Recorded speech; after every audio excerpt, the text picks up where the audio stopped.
Saudara, diguyur hujan lebat dengan intensitas tinggi mengakibatkan atap area boarding lounge di Gate 7 Terminal 3 Bandara Soekarno-Hatta pada Senin siang ambrol.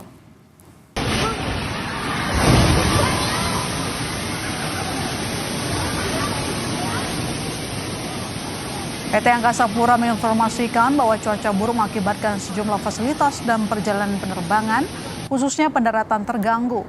Salah satu fasilitas yang mengalami kerusakan adalah jebolnya atap di Terminal 3 Bandara Soekarno-Hatta.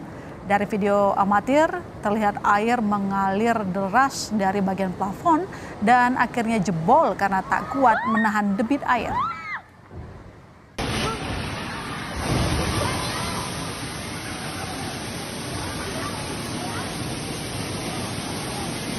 Pada saat terjadi jebol, kami mendapatkan informasi ada kebocoran di atap plafon di dekat Gate 7 Terminal 3 Internasional.